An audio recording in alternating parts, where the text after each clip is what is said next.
Today is about a lens, a Japanese lens in specific, that you may not have heard of. And I think this is a lens that every photographer should have.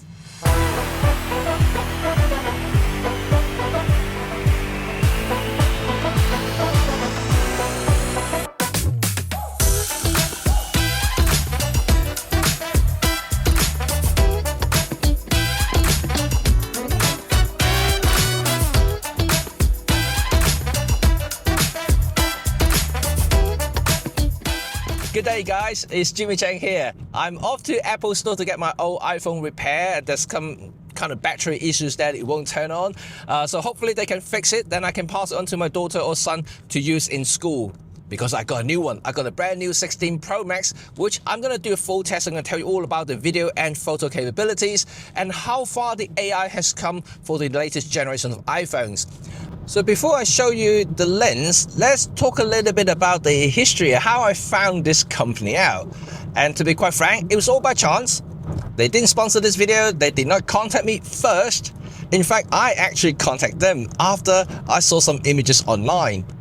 The cool things about internet these days is that there are absolutely billions of images, and it's kind of my thing these days. I often look at images online, and if something caught my eyes, and I was trying to find out more about it. What sort of lenses, what sort of camera, where they were, taking those images. And that's kind of my curiosity, right?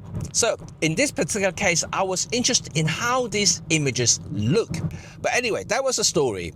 So after a couple of years now, and I thought, that was maybe just a one-off project that they had.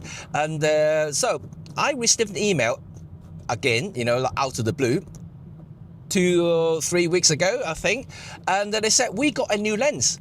Would you like to have a go? I said, oh, you got a new lens? Okay. Yeah, heck yeah, I love the first one, so I probably would like this one too. So I got the lens and I've been testing with my cameras over the past 3 weeks, and I have to say, spoiler alert, I am really, really digging it.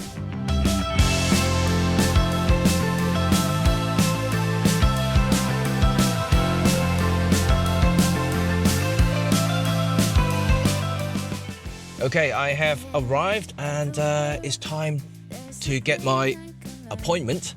So I'm gonna show you the lens after I drop the phone off. So speak to you guys in a minute.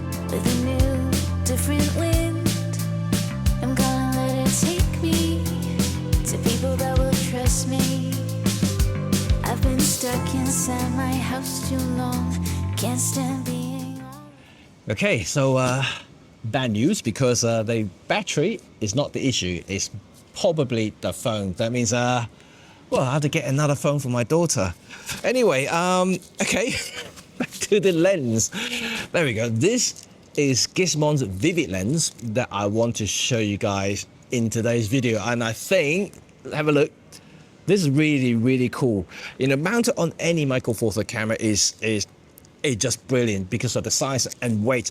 But also, like I said earlier, you can adapt this lens to literally any format via an L39 mounts to whatever mount you have, whether it's going to be Nikon Z, the Canon RF, whatever, APS-C or full frame. It actually can be adapted. So that is pretty cool. And at the moment, I'm mounted on the EM10 Mark IV. Like I said, this is the Taylor Swift camera, right? So yeah, I just got to showcase this with this lens right here, and if you haven't checked out my video, I'll put a link right up here so you can check out the Taylor Swift video that I just made. But anyway, let's go back to this nostalgia photo. This is what caught my eyes in the first place about Gizmon lenses. But this particular one is actually pretty cool because I have been shooting around London for the past 3 weeks. The images that came out of it is just simply stunning. And I think that for what it is, it's definitely worth a try. If you guys haven't tried any sort of snap focus or zone focus techniques before, this is basically it, because it's a fixed focus. You cannot adjust anything on this lens. It's a fixed f11 aperture, which is actually not too bad. Some of the lens cap lenses are f8, f11, f16. So this is kind of bang in the middle, f11. So it's totally usable in bright daylight, for instance, so you can stop down, you literally just snap and that's it. However, I have to say that because this is zone focus to rather infinity mounts, that means that when you do selfie, for instance, you will be slightly out of focus regardless. And so it's good for like sort of from about 5 meters to infinity zone, and anything closer to that, you'll probably find it a little bit out of focus. But apart from that though, you know, this is really good for street photography, sort of like momentarily spontaneous shots, and I really kind of dig that look as well. Talk about rendering, you know, it's definitely more on par with what I've seen from Gizmon lenses before. It's very like this 80s, 60 vibe to it. However, if you look closer, you will also see some details as well. That means this guy is actually pretty sharp. So in terms of build quality, this guy is pretty good, pretty solid for a plastic lens. But also at the same time, I think if you look closer, this looks very much like a 3D printed lens, which I actually think it is, because it is labeled as made in Japan, which is kind of cool. And but also at the same time, I don't think there will be any sort of Japanese optic factories that will mass produce these lenses for them. So it's a very low production run, and it's very possible that they 3D printed and hand built by the staff in the office, and a very, very small quantity. So this is very interesting, because that means that just like all the other Gizmon lenses I've seen before, once they sold out and they won't reproduce them again. And so this could be a collector's item. Cool, right? Anyway, build quality is good. The adapter that they send you is actually exceptionally high quality, which I kind of like. So overall, I wouldn't complain about the build quality at all. So this is the short review of Gizmon's Vivilens 22mm f11. Review. So if you like the look of the sample images that I showed you in this video, you would definitely like this as well. And like I said, you can adapt this lens to micro four thirds, APS-C and full frame. And the full frame obviously becomes the full 22mm ultra wide, and the micro four thirds is still a very usable 44mm. So interesting, right?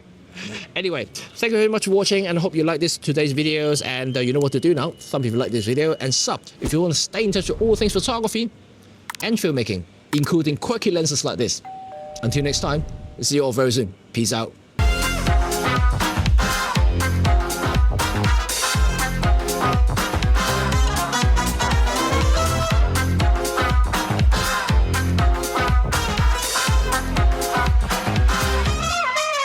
So welcome to the bonus section. What do you think of the Vivilens by Gizmon? I think it's pretty cool. I think it's very, very cool, actually. It's definitely give you that vintage vibe, you know. So if you think that kind of look in photography, you will absolutely love this lens. It's affordable, very high quality, like I said, and it's very adaptable, whether it's going to be a full frame, micro four thirds, APS-C. It works regardless. So that is the coolest thing about this lens here. As long as you've got a 39mm adapter to whatever mount you want to mount it to, and that's it. Simple, easy going. So that's it, and I hope you guys enjoyed today's video, and remember, stay creative. I have other lenses to show you in the future. Until next time, see you all very soon. Bye for now.